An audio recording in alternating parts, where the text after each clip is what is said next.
Hello everybody, it's your boy N here. I'm coming at you guys with another YouTube video. Lepic is literally the god of mobbing in Axion. Lepic is better than Bunny, better than Freyna. If we were to put Axion on a tier list, I'd say Serena is still of course number 1, Nell is number 2, and Lepic is number 3. That is how drastic Lepic's buffs have been. Let me get into the setup that I used to nuke the daylights out of Axion. Let's get right on into it. Starting off with the maneuvering module, you can use any red module, or sorry, any maneuvering module you want. I'm gonna go with mid-air in this instance, so yeah, simple. For our red module, we're going with explosive stacks. This is gonna be a grenade mobbing build that is going to like rip apart everything in the room in one singular hit. We're going to be going through the gameplay loop and everything as well, so I will explain it to you, but this is our red module because of the damage. Now, I love this new key thing as well. Let's focus on cooldown. So for cooldown with Lepic, it's going to be focused on tech, because of course his first ability is a tech ability, and also focus on fire, because you know, we want a little bit more cooldown with Lepic, but we also want fire damage. Now, we are going with full cooldown on this build, so we will be going with MP conversion as well as nimble fingers. Now, why do we want cooldown? Spammability purposes, and Lepic is definitely a Descendant that benefits from a ton of spam. Now, range. We are going to be using 2 range modules, so that being amplification control as well as skill expansion. Make sure it's amplification control. Trust me, that shield is important. So, this is why we are going with this. Now, for our last 4 modules, we're going to go with crit rate and crit damage. So, for this specific instance, we are going to be going with concentration, emergency measures, and front lines. So let's just rejig this a little bit, put that there, and then we're going to put crit rate in, and boom, we are literally done. Now, I know this may seem odd to you. We're building full crit, a little bit of range, and a little bit of cooldown into Lepic. Trust the process, there's more to be done. For our trigger module, now I think a lot of people would expect me to say use Blazing Zone. Now, this is okay, and I've tested it a bit. Not worth it compared to the king of trigger mods, that being Power Beyond. Power Beyond, of course, is going to be here for its 15% straight up skill power increase. We're going to be taking advantage of that more so than anything else. So Power Beyond is going to be the trigger mod we use on Lepic. Now let's talk about the rest of the setup, starting off with the reactor. With the reactor on Lepic, we're going to go with a tactical rifle mounting, meaning we are using the secret garden. This is here because it is going to be Lepic's stat stick weapon. When you hold this tech on the first ability, we can get ourselves 36% additional damage, so that's the main reason we go with that. In the middle we want fire and tech, of course. Then you also want tech or cooldown, tech or crit damage on the substats, but cooldown is the essential. We want to make this build spam as much as you possibly can. I can True Healer, I think that is. Thank you for the follow, bro. I appreciate that. Hi guys, I'm recording a video. Okay, that's the reactor, and like I said, we have a secret garden. I've gone with triple sprint speed just to absolutely blaze around the map with Lepic, so that's basically that. Now let's talk about the external components. For the external components, we will be going with two pieces for Lepic. Now, 2-piece number 1 I'm going with is going to be Firebrand. The main reason we are going with Firebrand is because of the range and the duration. 2 things that Lepic absolutely benefits from. Now, on the second 2-piece set, we are going with Hunter set. Now, I know you might be scratching your head. Why Hunter set? But hear me out. We are going with Hunter specifically because of the cooldown. We want as much cooldown to spam. So for your substats on here, for all of the cores, you want max HP and defense across all of them regardless. That's going to be a non-negotiable.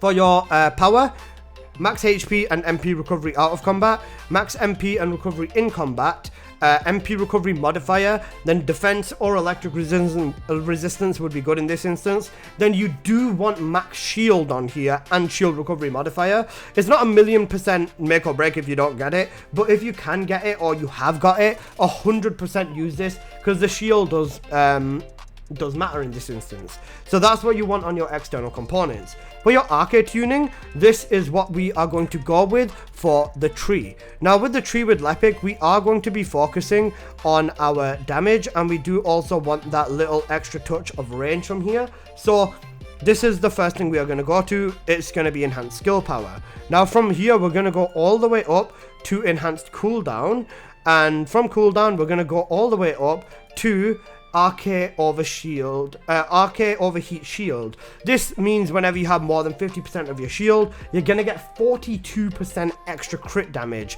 This is substantial. Now you can go two ways about this here. You could either go over here into purple crit damage for more crit damage if you would like, or you could go up here into purple crit rate, whichever one you feel is better for you. In this instance, I'm gonna go with crit damage. So yeah, that's basically Lepic's Arche tuning tree. Now, for Lepic's secret garden, for the module on this weapon, the substats really don't matter. I've got Colossus on here. That shows you I don't even use this weapon. I just use this as a nothing but raw stat stick for them 3 sprint speeds. Now, for the build on here, it really doesn't matter again. This is what I do have on here just because I've invested in every weapon.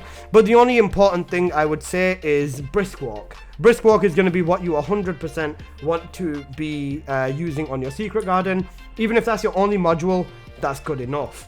Now, let's have a quick look at the inversion reinforcements. For the inversions on Lepic, again, it's honestly kind of simple. Now you can see here, if we do look here, we've got a cooldown one. However, we're already at minimum cooldown, so there is absolutely no need to use this. We go with skill cost over here.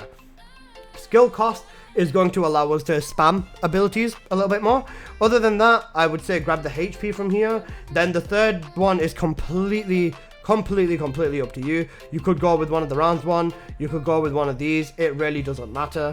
I guess the rolling defense is a decent option. In this instance, I'm going to go with the selective neurostimulation. So yeah, that's basically the Lepic setup. Now let me just quickly give you a rundown of the gameplay loop that we are going to be using with Lepic. With Lepic, for the most part, we're going to be using our third ability to group mobs together, our second ability to increase our movement speed, increase our crit damage, and then, you know, we're overclocking. And then we're going to press our first ability to absolutely nuke everything with the grenades. Now, when you do throw your grenades inside the vicinity of this traction grenade, this will drag the grenades into the center, and then you can absolutely nuke everything with Lepic.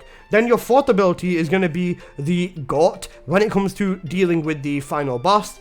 Basically as simple as it gets with Lepic. So now that's the gameplay loop and everything that you need to know. Let's run the mission real quick.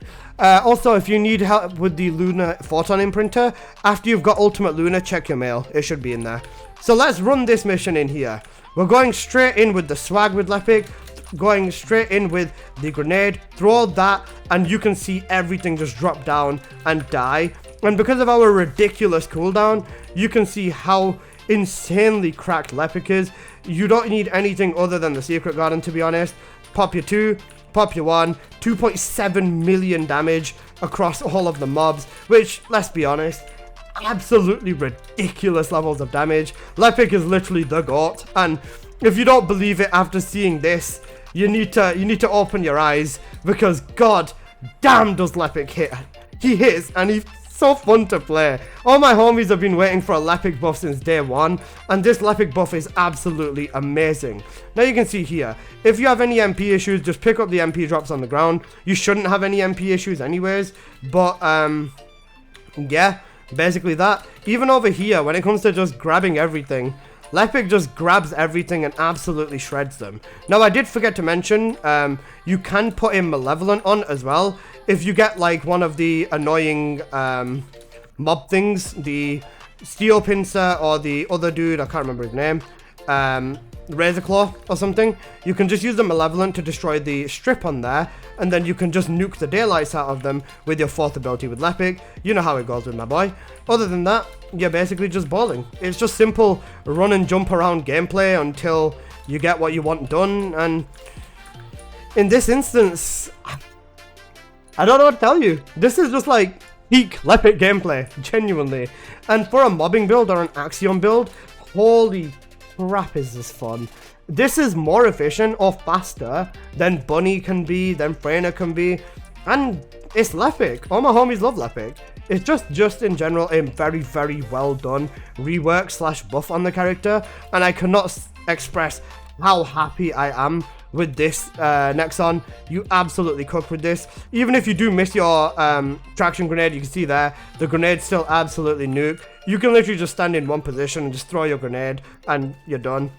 Ah, there he is. Hello. So, with this dude over here, if you do want to deal with him, what you can do is simply use your grenade on him there and nuke him.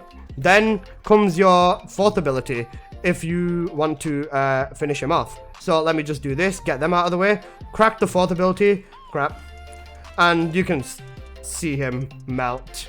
It's spectacular. Truly a sight to behold. Lepic nuking everything, absolutely peak. So yeah, that's essentially majority of what you would do with Lepic, and you can just see the way he performs in Axion is absolutely great. All my homies are picking up and investing Lepic after this one, because, oh man, he's so worth it. I'm never going to stop glazing Lepic. I've always said Lepic is the best male in this game, and watching him get this treatment is, it brings a tear to my old eyes, man. As a preseason player, Lepic was a very, very special Descendant to me, so I'm very, very happy watching him get the goated treatment he absolutely deserves. Now, let me show you how Lepic deals with the final boss, because it's absolutely probably not what you expect. We pop out his 2nd ability, then we pop his 4th, and the next thing you know, the guy is dead. You deactivate the ability because you want to, and other than that, you just give it a second, throw your mobbing grenade for these guys, let him do that, roll, pop the 4th ability, and did somebody say nuke the boss again? Especially when the boss stands in the same position, it becomes incredibly easy for him to die. Simple. Lepic gameplay. Sub 4 minutes in the crater. There you go. For a solo on a Lepic, I think this is pretty cracked. All my homies love Lepic, and make sure to invest in this one. I'll see you guys in the next one. If you've got any questions or anything, comment section, I'll do my best to get back to you, and yeah, I'll see you in the next one. Peace!